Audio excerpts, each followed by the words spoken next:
दे दे माँ श्री निर्मला निर्विचारिता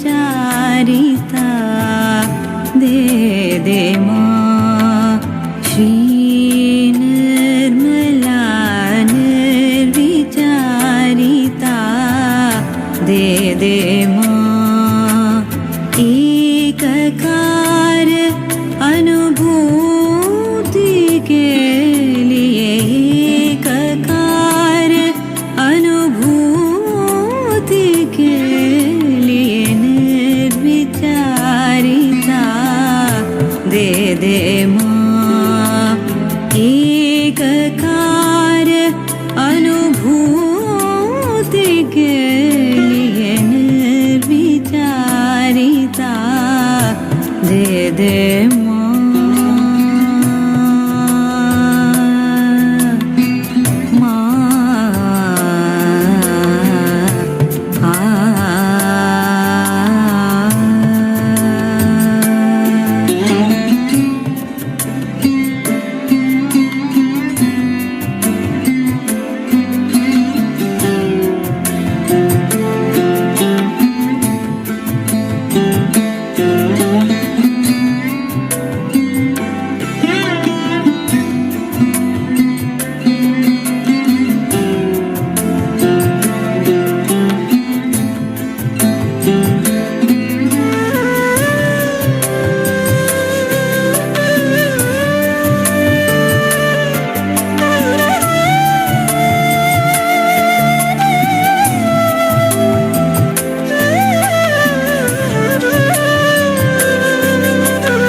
परम पूज्य श्री माता जी आपको पूरे हृदय से नमस्कार करते हैं।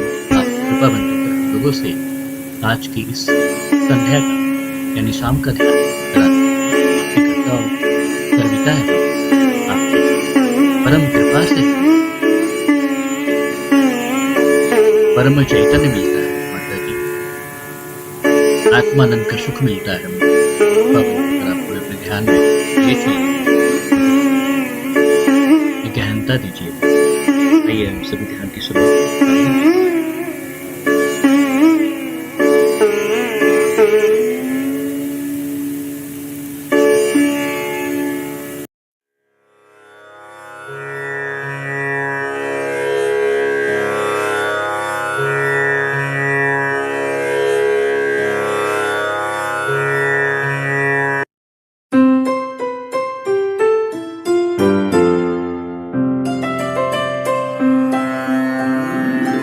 जागो हे कुंडलिनी माँ, छू लो सहस्त्रार हमारा।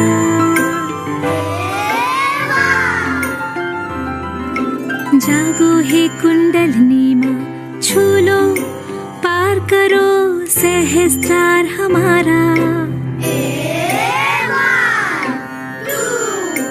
जागो हे कुंडलिनी माँ, बहाओ चैतन्य की धाम।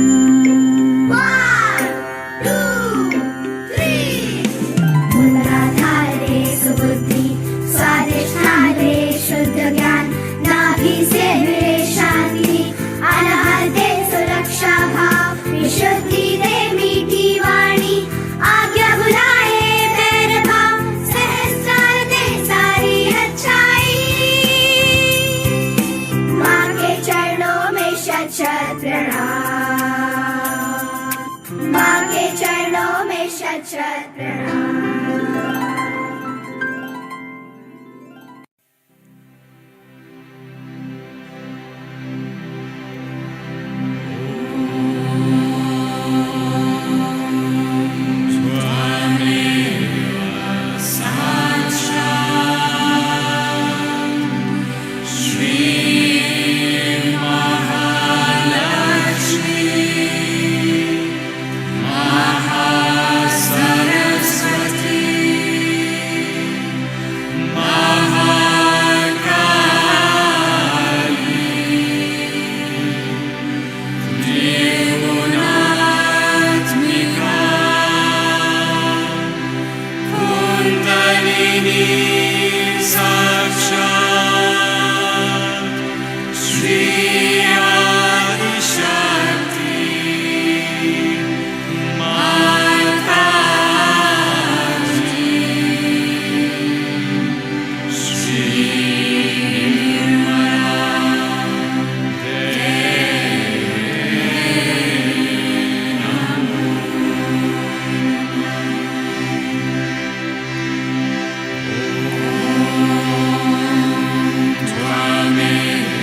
त्वमेव साक्षात् श्री निर्मल गणेश साक्षात् श्री आदिशक्ति माताजी श्री निर्मला देव्यै नमो नमः।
In Sahaja,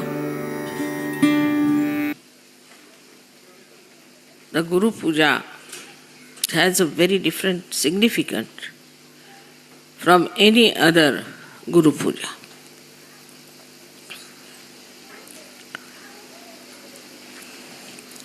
When you worship your Guru, you are also worshipping the Guru within you.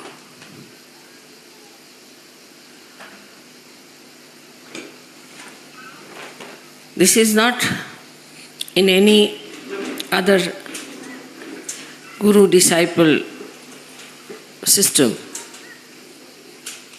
because in you, the Guru,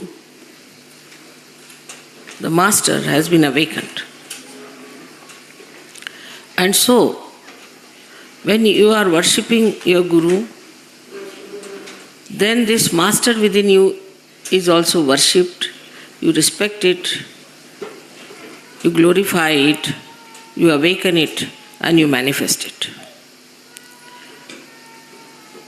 This we have to realize, that in Sahaja, if you are a Sahajogi.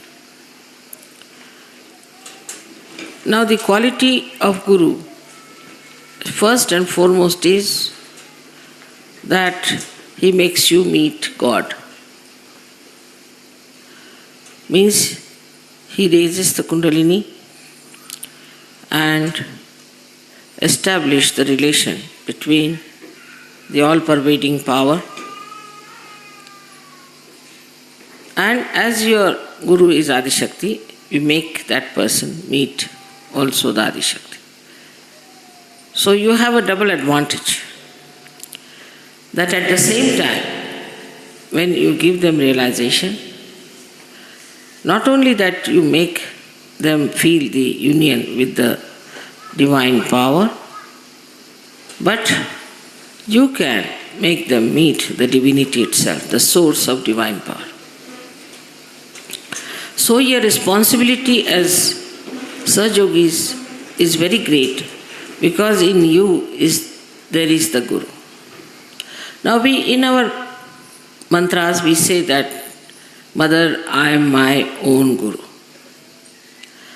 But saying that, do we realize that if I am my own Guru, this I and my Guru, between the two, what have I achieved?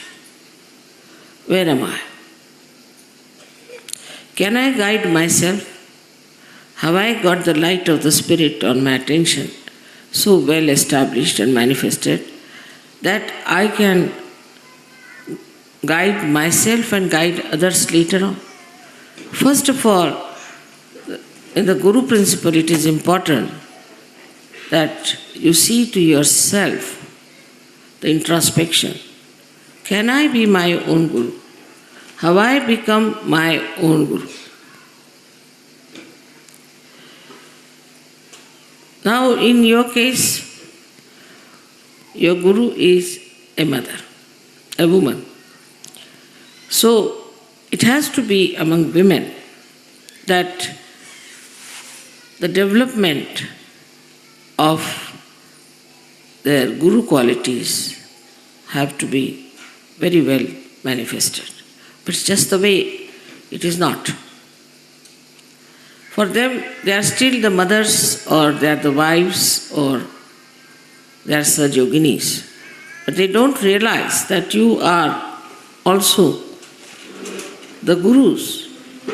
Because your mother is a guru, because she is a woman, and you have to be also of that quality that people should say, look at this woman, she's such a guru. But still, as I hear from the different leaders, that the ladies are absolutely still very much far away and are very few who can be called as real Sahaja. It's a sad thing to hear. Because if you still keep to all these mundane things of womanhood and the drawbacks of womanhood, which has come out of domination, maybe because of always they were shown to be something lower. Especially in the Christian religion, they were never regarded as something holy. They have this kind of a diffidence in them that they don't understand that dharma can be established more by women than by men. And the guru's work is to establish the dharma in the society, in the family, in relationships. All these gurus which are representing all these great symbols here have done nothing but have established dharma. But first of all, before establishing the dharma, we should watch ourselves. Have we got dharma within ourselves or not? First of all, the quality of a person who has dharma is that he listens to others. He obeys. And this is something has gone wrong with the Western women, I think, that they have forgotten how to listen to others, how to obey others. That's why their children also don't obey them. Obedience, if you do not have, nobody is going to obey you. First, you must learn to obey. A person like Kabira, because he was born of a unknown caste, people didn't know what he was born from. And he could not go directly to any guru. So he heard about Ramanand, great guru of those days, who used to go to the river Ganges every morning to have his bath. So one day on his steps, Kabira kept lying, and in the darkness, the guru could not see, and he touched him with his feet. He said, "Who are you?" So he said, "I'm Kabir, and I'm your disciple." And he caught hold of his feet. And when he caught hold of his feet, he said, "All right, come along." And then he became such a great saint in India. People know him more than they know his guru. He became so great. The basic thing is humility. Yesterday you saw how the musician was humble. All the time he was humble. He didn't know how to express his humility every time. All the time he was humble. Because in humility only you can receive the blessings. You can receive the quality that is of your guru. Now for a guru, as you have seen, that in my own way, in my own image, you have to come up.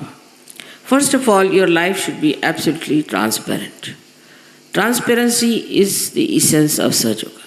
Everybody should know what you are doing, where you are going, what is the way you live, what is the way you are behaving. I have seen people who are gurus, also in the sense that we call them leaders, or we can call them sub-gurus, or they cannot be called as priests, but I can say communication centers as they are. In them, you find that they are very fussy type of people. Always think about their body, always think about their comfort, always grudge about what's nobody looked after them, as if they suffer from persecution mania. Or they will grudge about food. I didn't eat my food for one day. It doesn't matter. For a guru, it's better to starve for about 3-4 days nicely, so that you get over this idea of hunger. You'll be surprised, since I'm here, I have not eaten anything much. I'm just drinking something, because just the guru has no hunger, right? Because it is in your stomach, the guru vibrations are so much that you don't feel like eating anything. So then what do you eat and how do you eat and all these things that we have given up to come to Sahaja Yoga. So even if leaders have this nonsense in their head, what do you get to eat? I mean, this is the basics, absolutely. And when I hear some people telling me, oh, what did they eat and how did they eat and all, it's like I feel they are like tourists in Sahaja Yoga. Just come in Sahaja Yoga like tourists to see places and go around and to know where you get, in what restaurant you get good food and cheaply. All this is so basically, absolutely not a manifestation of Guru principle. Now you have seen your Guru as she is. I do not know what I eat, what they give me, what I want. They go on giving me whatever they think I like. And I just don't know if I like that thing or not, or what is it. If they ask me, Mother, what will you have? I said, what will I have? I don't know really. What will I have? Anything. So there has to be no choices. First of all, not to waste your attention on choices. Of course, only on vibrations. I mean, supposing you go to a restaurant, find all kinds of funny vibrations there, people are getting drunk or anything, then of course you should say. But all the choices must be based on vibrations and not on material things. That you get something nice there, let's go there, and they'll travel for 50 miles to go eat something nonsensical. It should be all nonsense for all Sahajogis. And when I say Sahajogi, it means also Sahajoginis. So the food part of it is aswada. You should not have any taste for any special food. Especially in France, to say that people may not like. But French are very, very conscientious or aware about the food part. I don't know how far they make really good food, but at least they think they eat very good food. So, the eating of good food is a kind of a addiction. It's a kind of an addiction. It's something like drug, that you must have good food. So Zen started this system of what they call the tea ceremony. In the tea ceremony, what he did, I mean, I have been through that. And it's really quite a test of people. With me it was all right, but the rest of them got really frightened. That in the tea ceremony, whatever rituals they do, they give you a tea, which is so bitter, we can say quinine raised to power 108, it's like that. And they give you very nicely, handle you with such ritual that you have to take it.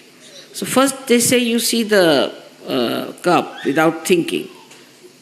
So he tried to make thoughtless awareness through the cup.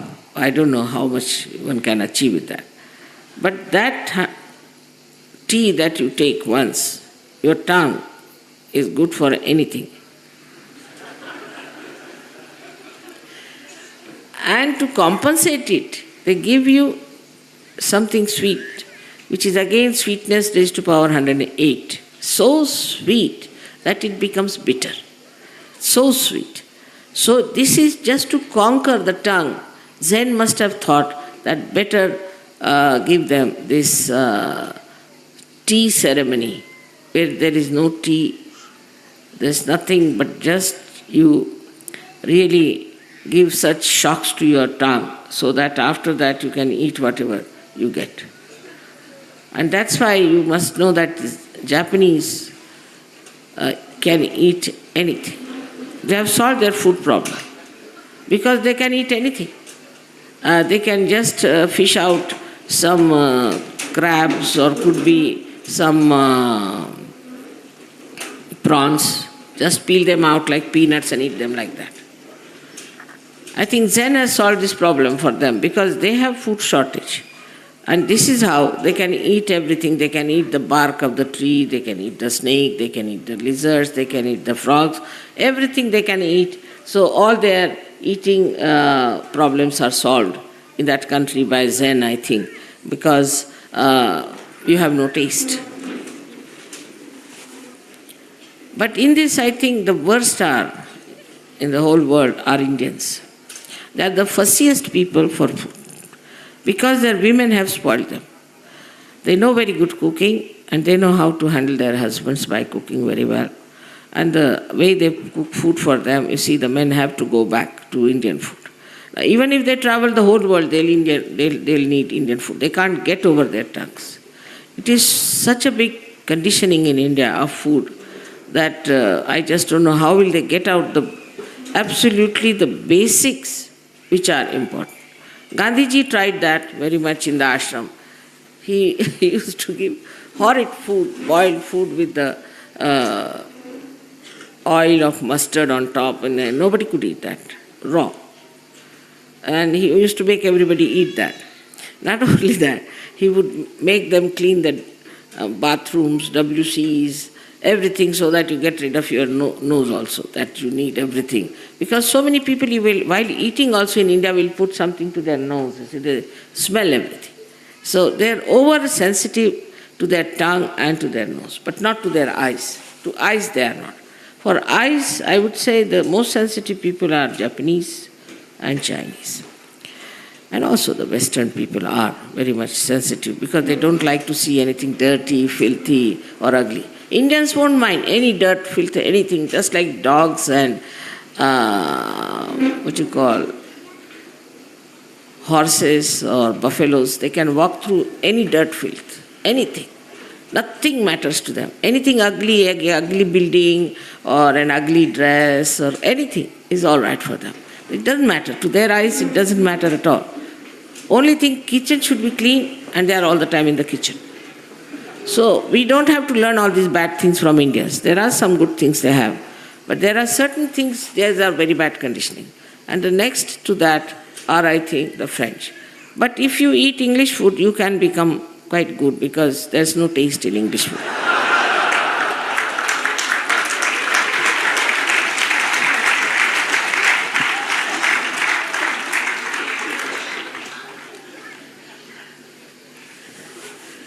So I have no problem anywhere because I think I have no taste at all and I can eat anything. Anyway, it is cooked, it's all right. I don't bother about what is cooked, what is not cooked. But if you have some French people for a dinner in a restaurant, they'll spend 45 minutes deciding what they are going to eat. Anyway, what a waste of energy. 45 minutes just to decide what they are going to eat. After all, what is so great, what you are going to eat? It's all there, just one thing everybody should have. So for Sahaja Yogis, it is important to give up this idea, I will have this. First of all, nobody should ask, what will you have? To me also. I do not like people asking me questions, what will you have? Because I have to think about it and I want to be nirvichara.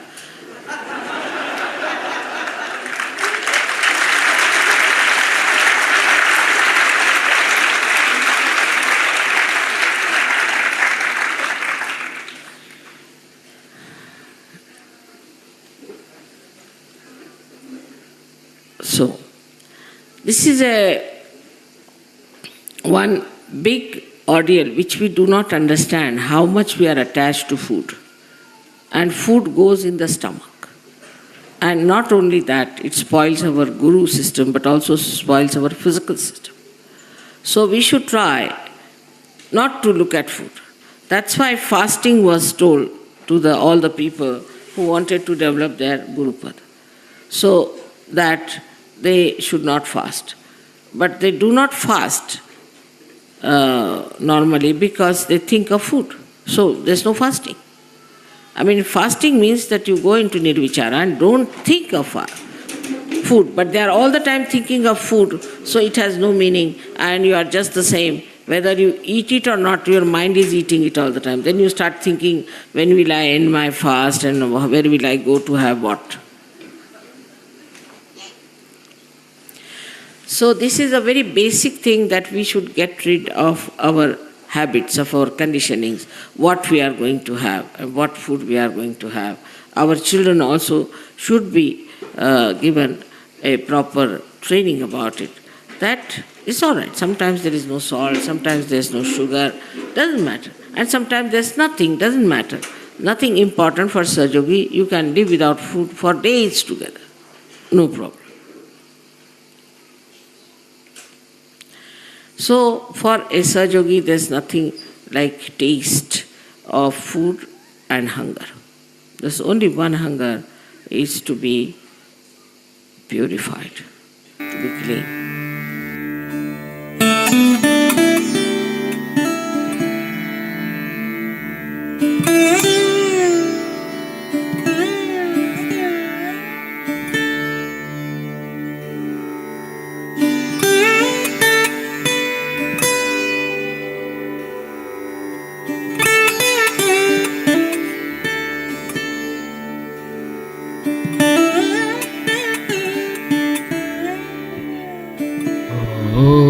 Shri Nirmala Deve Namaha. Om Shri Nirmala Deve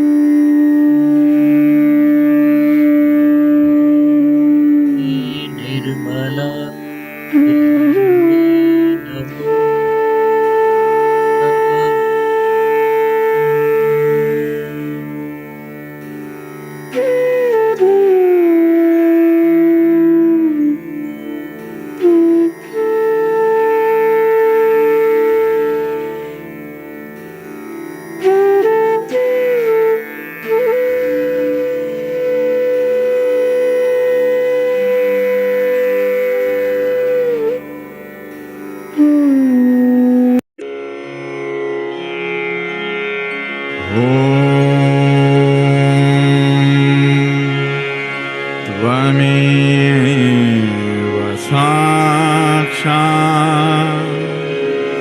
Shri Mahalakshmi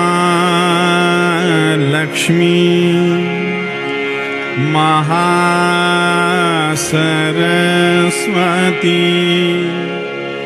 Mahakali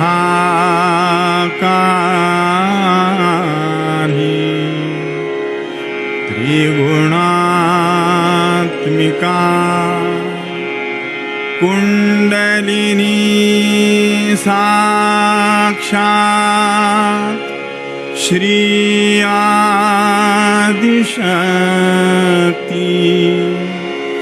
Mataji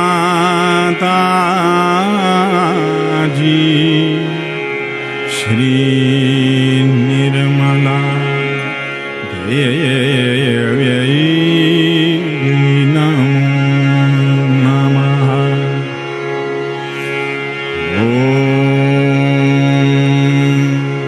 Tvameva Sakshat Shri Kalki Sakshat Shri Adishakti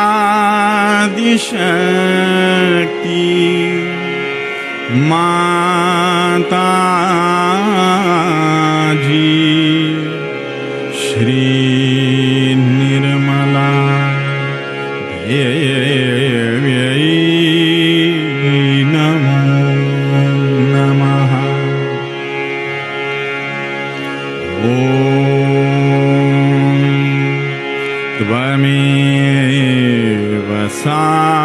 साक्षात् श्री कल्की साक्षात् श्री सहस्रार स्वामिनी मोक्ष प्रदायिनी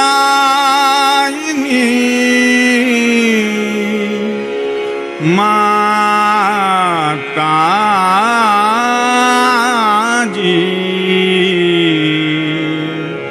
श्री निर्मला देव्यै नमो नमः श्री निर्मला देव्यै नमो नमः श्री निर्मला देव्यै नमो नमः। बोलो श्री भगवती माताजी श्री निर्मला देवी की जय।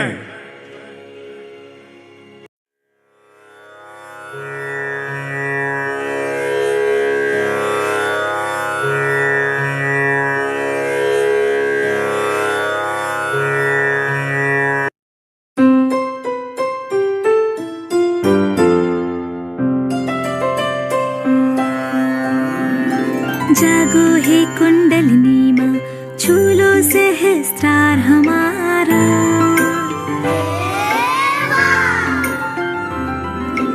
जागो हे कुंडलिनी माँ, छू लो, पार करो सहस्त्रार हमारा।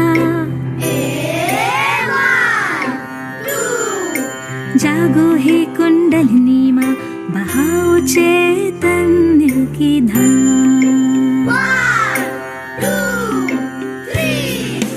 मूलाधारे सुबुद्धि, स्वाधिष्ठाने शुद्ध ज्ञान, नाभि से मिले शांति, अनाहते सुरक्षा भाव, विशुद्धि दे मीठी वाणी, आज्ञा बुलाए पैर भाव, सहस्रार दे सारी अच्छाई।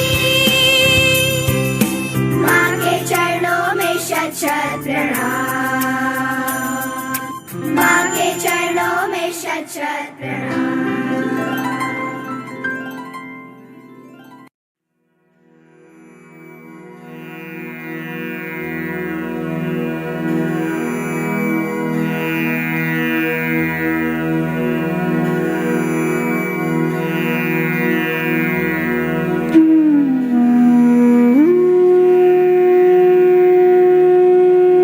परम पूज्य श्री माता जी,